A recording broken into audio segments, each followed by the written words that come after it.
துதிக்கப்படுவீராக. என் ரட்சிப்பின் தேவன் உயர்த்தப்படுவீராக.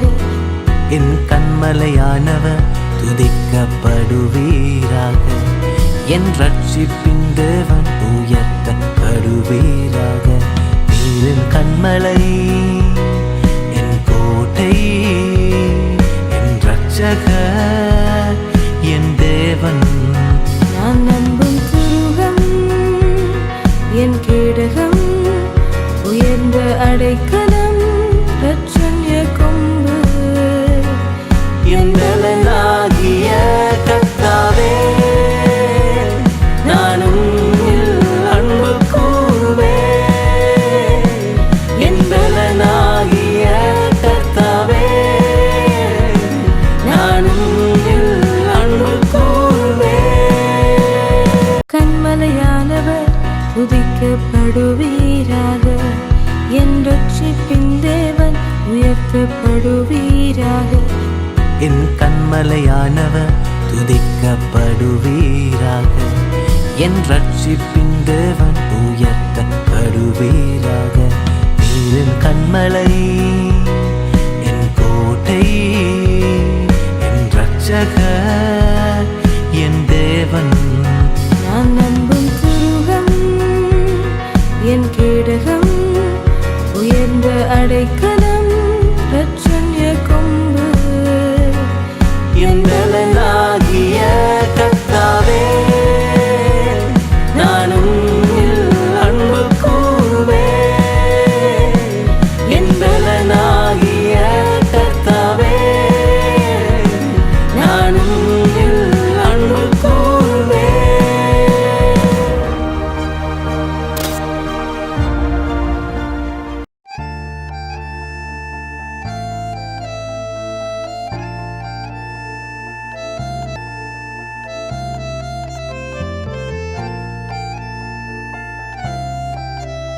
யோசுவாவின் புத்தகம் என்கிற சரித்திர நிகழ்வுகளை கடவுளின் நற்செய்தி பணி இந்நாட்களில் இந்திய தேசத்தில் நம்முடைய தலைமுறைக்காக செயல்படுவதற்கான வெளிச்சத்தை நற்செய்தி பணியின் அவசியங்களாக பார்த்து கொண்டிருக்கிறோம்.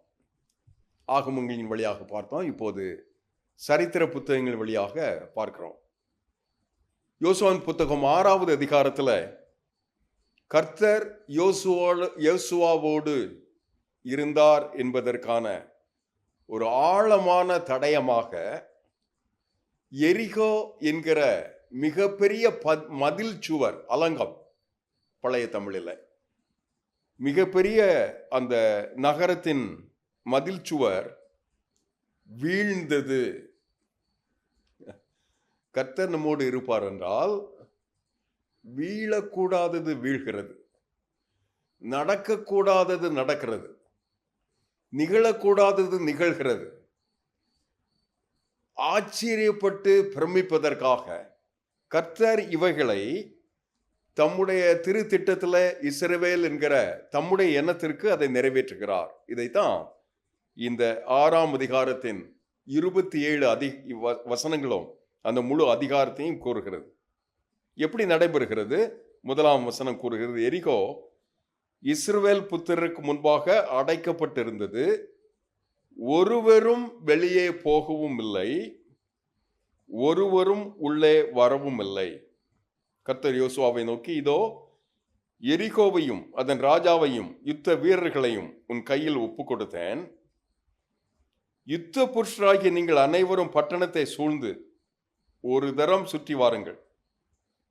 அப்படி 6 நாள் சுற்றி வந்த பின்பு 7ஆம் நாள் 7 ஆசாரியர் 7 கொம்பு இக்காலங்கள் பட்டணத்தை 7 தரமாக சுற்றி வரட்டும். 13வது முறை சுற்றி வரும்போது ஆசாரியர் எக்காலங்களை ஊத வேண்டும், ஆர்ப்பரிக்க வேண்டும், சத்தமிட வேண்டும், கொண்டாட வேண்டும். கடவுள் தங்களுடைய மகா ஆரவாரத்தில் தம்முடைய திருத்திட்டத்தை யோசுவாவின் கையில் இந்த பட்டணத்தை தருகிறார் என்று அவர்கள் கூக்கரல் எடுத்து சத்தமிட்டு ஆர்ப்பரிக்கும் போது அலங்கம் இடிந்து விழும். இவைகள் அன்றைக்கு யோசுவா ஆண்டவருடைய திருக்கட்டளையாக பெற்றுக்கொண்ட இந்த ஆலோசனையை கூடியிருக்கிற தம்முடைய ஜனங்களுக்கு சப்தமிடுங்கள், ஆர்ப்பரியுங்கள், யுத்த சன்னதார் இராணுவ வீரர்களாக நீங்கள் உங்களுடைய அணிகலன்களோடு கூட ஏறத்தாழ 30,000 பேர் இப்போது இந்த 7 தரம் சுற்றி வருகிற இந்த பயணத்துக்கு ஆயத்தமாக இருக்கிறார். பல்ஸ் தியரி என்று ஒரு ஆய்வு இதை பற்றி கூறுகிறது. இயற்கையான விடாப்பிடியான சப்தம், தாக்கம், இயற்கையான ஒரு அலையை இந்த கட்டடத்திற்கு அல்லாவிட்டால் எதிராக இருக்கிற மதில் சுவருக்கு தந்து ஒரு முழக்கம், எக்காலம் இவைகளின் வழியாக பொதுவாக அந்த நகரை, அலங்கத்தை இடிக்க முடியாது. ஆனால் ஆண்டவரின் வாக்கு நிறைவேறும் என்பதனால 6 நாள், ஒவ்வொரு நாளுக்கும் ஒரு முறை, 7ஆம் நாள் 7 முறை. இது ஏன் ஐயான்னு கேட்டிங்கன்னா, நம்ம டாக்டர்கிட்ட ஐயா வயிறு நல்லா இல்லை, நாக்கு கசக்குது, இது பண்ணுது அது பண்ணுது எல்லாம் சொன்ன உடனே எல்லாவற்றையும் குறித்து கொள்ளுகிறார்கள். உடனே டாக்டர் சொல்கிறாங்க, இதை இப்போ சாப்பிடுங்க, இதோ இப்போ சாப்பிடுங்க, சாப்பிட்றதுக்கு முன்னால் இதை சாப்பிடுங்க, இதையெல்லாம் தவிர்த்து விடுங்க அப்படின்னு ஒரு சிபாரிசு செய்கிறார் இல்லையா? அவர்கிட்ட போய் ஏன் இதை இப்போ செய்யணும், அதை ஏன் இப்போ செய்யணும்னு கேட்கறது இல்லை. அவர் என்ன சொல்கிறாரோ, நான் நோயாளியாய் அவர் சொல்லுகின்ற விதத்தில் அப்படியாய் அப்பட்டமாய் பின்பற்றுகிறேன், எனக்கு சுகம் வேணும். அதே போல என்னை ஆக்கி அமைத்து இந்த வாக்குத்தத்தத்தை நிறைவேற்றுவதற்காக, பாலும் தேனும் ஓடுகின்ற கானான் தேசத்துக்காக என்னை ஆண்டவர் அழைத்திருக்கும் போது அவருடைய திட்டம் இதுதான். முட்டாள்தனமா தோன்று இருக்கலாம். அவர் இதை ஒரு திட்டமாக தந்து, இரத்தத்தால் அல்ல, இராணுவத்தால் அல்ல, கத்தியினால் அல்ல, ரதங்களினால் அல்ல, துப்பாக்கியினால் அல்ல, ஈட்டிகளினால் அல்ல என்று தீர்மானம் செய்துவிட்டு, நான் வைத்திருக்கிற திட்டம் இந்த அலங்கத்தை சுற்றி நீங்கள் நான் சொல்லி இருக்கிற காரியத்தை செய்வதற்காக என்றிருந்தா கேள்வியே இல்லாம கீழ்ப்படிவதற்கு இஸ்ரேல் புத்திரர் ஆயத்தமாகிறார்கள், துதிக்கிறார்கள், ஆர்ப்பரிக்கிறார்கள், எக்காலத்தை ஆயத்தமாக வைத்திருக்கிறார்கள். ஆயுதம் அல்ல, கர்த்தரின் வார்த்தை, ஈட்டி கத்தி வாள் அல்ல, கடவுளின் வாக்கு தத்தம். இவைகளை ஆழமாய் கடவுளின் திட்டத்தில் அவர்கள் பின்பற்றியதனால வசனம் சொல்லுகிறது, 20வது வசனம் 7ஆம் தரம் இல்லையா, 16வது வசனம் கொள்கிறது. 20ஆம் வசனத்தில் எக்காலங்களை ஊதுகையில் ஜனங்கள் ஆர்ப்பரித்தார்கள், எக்கால சத்தத்தை ஜனங்கள் கேட்டு மகா ஆரவாரத்தோடு முழங்குகையில் அலங்கம் இடிந்தது, விழுந்தது. உடனே ஜனங்கள் அவரவர் தங்களுக்கு நேராக அந்த பட்டணத்தை ஏறி பட்டணத்தை பிடித்து சங்காரம் பண்ணி, யோசுவா தேசத்தை வேவு பார்க்க அனுப்பும் போது ஒரு மங்கையை, அவருடைய குடும்பத்தினரை காப்பேன் என்று சொன்னாரே, அந்த மனிதர்களை தவிர மற்ற எல்லாரையும் அவர்கள் சங்காரம் செய்ததாக வேதம் கூறுகிறது. இன்றைக்கு நாம் தியானிக்கிற தலைப்பு எரிகோ வீழும். நமக்கு எதிராக, நம்முடைய விசுவாச போராட்டத்துக்கு எதிராக, பயணத்துக்கு எதிராக, குடும்பத்துக்கு, உள்ளான தேவைகளுக்கு, மலைப்புகளுக்கு, ஒரு மலையாக நிற்கிற எந்த கோட்டையும் அலங்கமும் கடவுளின் திட்டத்திலே நாம் பயணிப்பதனால, கடவுளின் பிள்ளைகளாக இருப்பதனால, கடவுள் நமக்கு செய்திருக்கிற வாக்கை நாம் ஏற்றதுனால, கடவுளின் திட்டமாய் அதை ஏற்று அதற்கு கீழ்ப்படிய கடவுள் நமக்கு வாக்கு செய்ததை நிறைவேற்றியே தீர்வார். அலங்கம் இடியும் விழும், கடவுளின் திட்டம் நிறைவேறும். இதை இந்த பகுதி கூறுகிறது. அப்படி கர்த்தரின் வாக்கு தவறாது, துளி முனை கூட, முனை கூட என்று சொல்வார்கள் தமிழில், குறி தவறாது வெற்றி கொள்வதற்கு மிக அடிப்படையில் யோசுவாவும் அவருடைய சகாக்களும் கடவுளின் திட்டத்தில் இந்த இஸ்ரவேல் சந்ததியாரும் பின்பற்றிய கடவுளின் திட்டம் என்ன? ஆண்டவரையே உளமாய் ஆழமாய் ஒப்பு கொடுப்பது போல ஆண்டவரையே அவருடைய பிரமாணங்களையே கேட்பது, கவனிப்பது. யோசுவா தத்ரூபமாக இதை நிறைவேற்றுகிறார். நியாயப்பிரமாணம் உடைய வாயிலிருந்து ஒரு இம்மியும் நகலாதபடி, வலதுபுறம் இடதுபுறம் சாயாதபடி என்கிற வாக்கு அவர்களை நிறைவேறுகிறது. விளைவு ஆண்டவர் வாக்கு தருகிறார் இல்லையா? இந்த வாக்கை நிறைவேற்றுவதற்கு அவர் ஒரு திட்டம் வைத்திருக்கிறார், ஒரு தீர்மானம் வைத்திருக்கிறார், ஒரு கால அளவீடுகளை வைத்திருக்கிறார். ஆண்டவர் அவர் தரும் பதில், இந்த வாக்கை நிறைவேற்றுவதற்காக அவர் வைத்திருக்கிற விதம் திடீரென, உடனடியாக, சில நேரங்களில், அநேக நேரங்களில் கிரமமாக, சீராக, ஆனால் அற்புதமாக, ஆச்சரியமாக, இவைகள் இயல்பாக நடந்தது போல நடக்கிறது. கர்த்தருக்கு காத்திருக்கிறவர்களோ, ஏசாயா 40:31 காத்திருக்கும் போது சிறகுகள் அடித்து பறப்பார்கள், ஓடுவார்கள், அவர்களுக்கு இளைப்பு தெரியாது. அப்படி வசனம் சொல்லுகிறது இல்லையா? நாம் நம்மில் நம்முடைய சுய திருப்தியை கொண்டு, நாம் நம்மில் வைத்திருக்கிற திறன் வரங்களை கொண்டு கட்டாயம் கடவுள் செய்ய வேண்டியதில்லை. அதை கொண்டு செய்கிறார், அநேக நேரங்களில் அதை செய்கிறார். ஆனால் அதன் மூலமாக மட்டும்தான் செய்ய வேண்டும் என்கிற ஒரு நிர்பந்தம் அவருக்கு இல்லை. அவர் எப்படியும் செய்ய முடியும் இல்லையா? அப்படி சரித்திரமெங்கும் வேதத்தில் இப்படி காரியங்கள் நிகழ்ந்தது என்று நமக்கு தெரியும். ஆண்டவர் இன்றி எதுவும் நிகழ்வதில்லை என்கிற ஆழமான விசுவாச பற்றுறுதி, நம்பிக்கை யோசுவாக்கு இருந்தது, அவருடைய அடியவர்களுக்கு இருந்தது. ஆண்டவர் இன்றி அணுவும் அசையாது. இத்தனை உண்மை இல்லையா? இவைகள் எல்லாவற்றிலையும் யோசுவா, அவருடைய சகாக்கள், இராணுவ திட்டத்திலும் சரி, ஆண்டுடைய பிரமாணங்களை கை கொள்வதிலும் சரி, கடவுளின் திட்டத்தை ஏற்பதிலும் சரி, அதை பிரயோகிப்பதிலும் சரி, ஆழமாய் ஒப்பு கொடுத்த ஒரு காரியம் கீழ்ப்படிதல். லூக்கா 11:28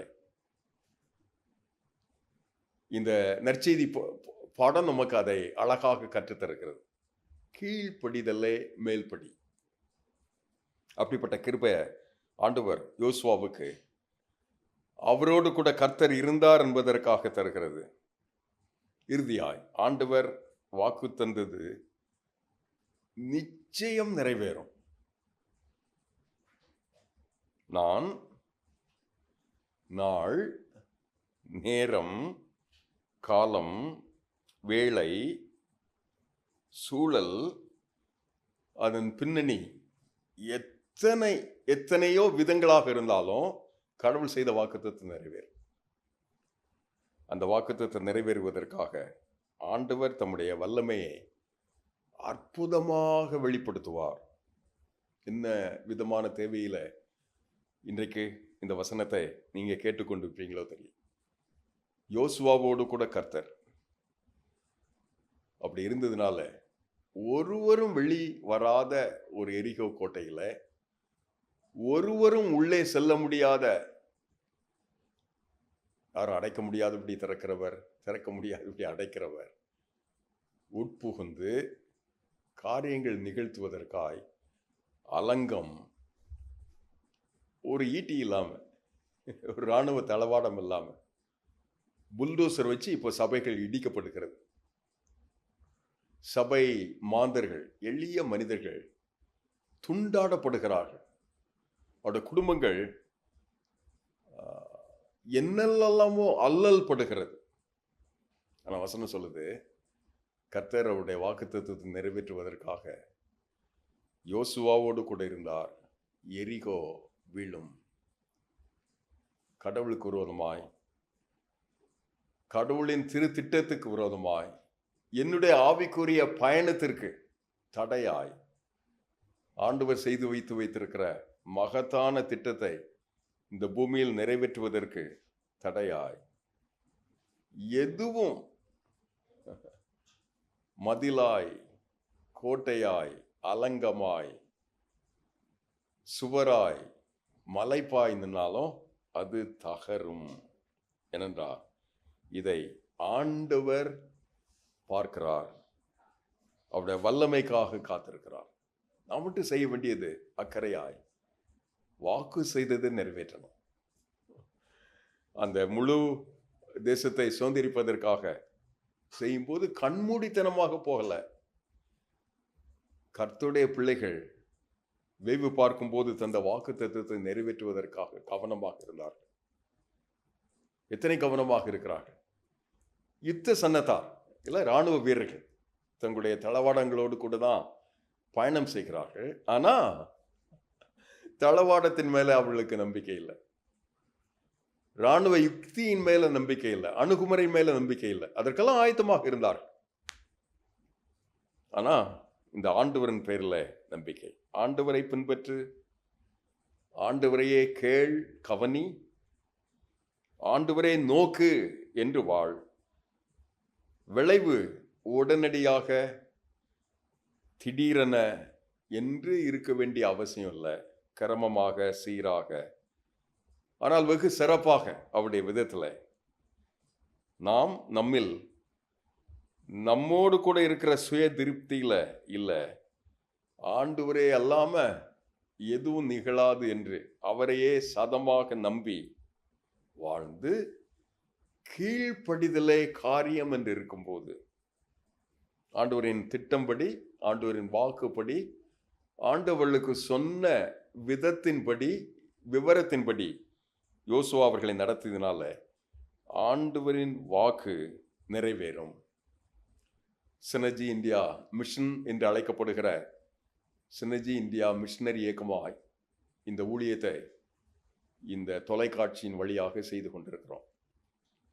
கடவுள் அவருடைய திருத்திட்டத்தை இந்த பூமியிலே வாழ்கின்ற அத்தனை இனங்களுக்கும், இயேசுவை ஒருமுறை கூட கேள்விப்பட்டிராத மக்களுக்கு, மக்கள் இனங்களுக்கு, இதை அவர்களுடைய கலாச்சாரத்தில், சமுதாயத்தில், அவர்கள் எல்லையில் அவர்களுக்கு ஆழமாய் புரியுமாற் போல அவர்கள் மத்தியிலே போய் நின்று அவர்களோடு இப்படிப்பட்ட ஒரு ஒப்பு கொடுத்துள்ள வாழ்வு முறையை வாழ்ந்து அவர்களுக்கு இயேசுவை, அவர் அருளும் பேர் அன்பை அள்ளி தந்து அவர்கள் பெறும் அந்த அழகு வாழ்வை ஜொலிப்பாக பெற்று அவர்கள் வாழ்வதற்காக, அவர்கள் எல்லையில் இந்த நற்செய்தியை செல்வதற்காக வாழ்ந்து கொண்டிருக்கிறோம். என்ன தடை ஆயினும் பாரம்பரியமாய், நீயா நானா என்பதை போன்ற எண்ணமாய், இவர்களா என்று ஒரு ஏழ்மையான ஒரு பார்வையை போல பார்க்கிற விதங்களிலெல்லாம் ஊழியங்கள் இருக்கிற காலங்கள் இல்லை. கடவுளுடைய திருத்திட்டத்தில் பெரும் சபை அமைப்புகளை பின்னணியில் நமக்கு தந்து, பேர் இயக்கங்களை வலதுபுறமும் இடதுபுறமும் உதவியாக தந்து, உள்ளூர் மக்களை முன்னிறுத்தி அவர்களுக்கு ஆண்டவர் தந்த இந்த திருக்கிருபையில வளர்ந்து பெருகி இந்த ஊழியத்தை நிறைவேற்றுவதற்காக பிரயாசப்படுகிறோம். உங்களுக்கு ஆண்டவர் இந்த வெரிகோ வீழும் என்கிற வாக்கை இன்றைக்கு தருவதற்கு விரும்புகிறோம். அப்படியே நாம் எல்லாரும் இணைந்து இந்த ஊழியத்துக்கு ஒன்றாக இசைந்து செய்வோம் என்றால் எரிகோ வீழும். ஆண்டவரின் திருத்திட்டம் நிகழ்ந்தே தீரும். அப்படிப்பட்ட ஒரு நம்பிக்கையோடு கூட விசுவாசப்பட்டிருந்தீக்காய் இன்றைக்கும் ஜெபிக்கலாமா? திரையில் காண்கிற இந்த எண்ணை தொடர்பு கொண்டு உங்களுடைய தனிப்பட்ட தேவையை பகிர்ந்து கொள்ளுங்க. உங்களுக்காக ஜெபிப்பதற்கு ஒரு சின்ன ஜெப ஐக்கியம் இருக்கிறது. எப்படிப்பட்ட தேவையாக இருந்தாலும் நாங்கள் ஜெபிப்பதற்கு ஆசை கொண்டவர்களாக இருக்கிறோம். உங்களுக்கு உதவி செய்வதற்கு ஆர்வம் உள்ளவர்களாக இருக்கிறோம். நாம் எல்லாரும் இணைந்து இந்த தேசத்துல எரிகோ போல இருக்கிற கோட்டைகள் வீழ்வதற்காக வாழ்வோம். அப்படிப்பட்ட பெரும் கிருபைக்காக நீங்கள் எங்களுக்காக ஜெபிக்க, உங்களுக்காக நாங்கள் ஜெபிக்க, இரண்டும் கலந்த கடவுளின் திட்டமாய் இந்த பூமியில வாழ ஆண்டவர் நம்மை ஆசீர்வதிப்பாராக. ஜெபம் செய்வோம். எங்கள் பரம தகப்பனே, இந்த அழகு நேரத்துக்காக நன்றி. திருச்சபையின் அழகான தபசு நாட்களில் லெந்து என்கிற காலங்களில் சபை ஒருமித்து தங்களை ஒருத்து வெறுத்து உபவாசித்து ஜபித்து சுயவெறுப்பின் காணிக்கை தந்து கடவுளின் திட்டமாய் நெருக்கமாய் வந்து வாழ்வதற்காய் ஆவிக்குரிய வசந்த காலங்களை கட்டளையிடும். எங்களை நெருக்கி நிற்கிற இந்த எரிகோ கோட்டை தகரட்டும் அப்பா, இயேசுவின் நாமத்தில். எங்களை நெருக்கி நிற்கிற அவிசுவாசம், மலைப்பு, கண்ணீர், கவலை, கஷ்டம், கடன், எதிர்பாராத விதத்துல வந்த வியாதி, இடுக்கண், விபத்து, எத்தனை நாசா மோசங்களோ தெரியாதப்பா. என்ன நிலையில் இருந்தாலும் அந்த எரிகோ வீழும்.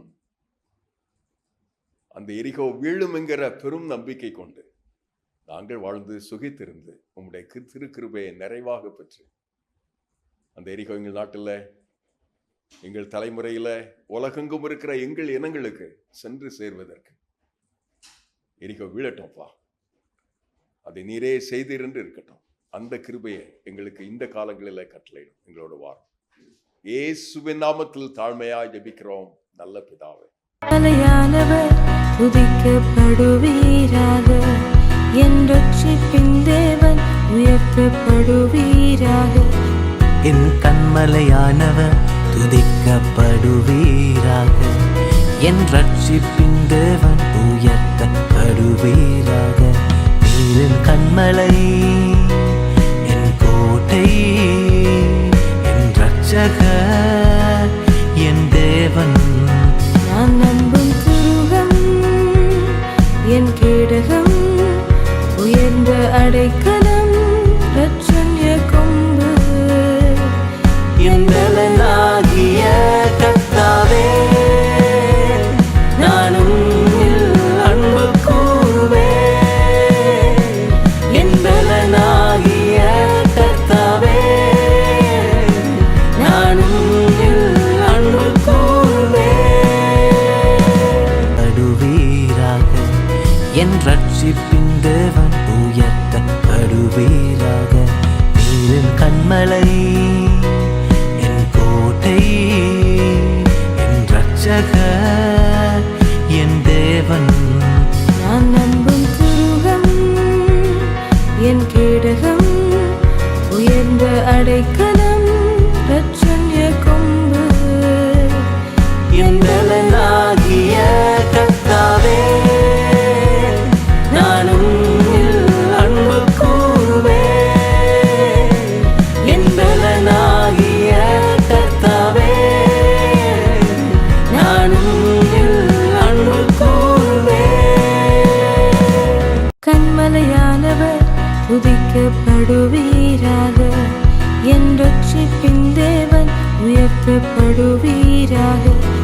என் கண்மலையானவர் துதிக்கப்படுவீராக, என் ரட்சிப்பின் தேவன் உயர்த்தப்படுவீராக. நடுவேராக நீரின் கண்மலை என் கோட்டை என் ரட்சகர் என் தேவன். நான் நம்பும் துருகம் என் கேடகம் உயர்ந்த அடைக்கலம்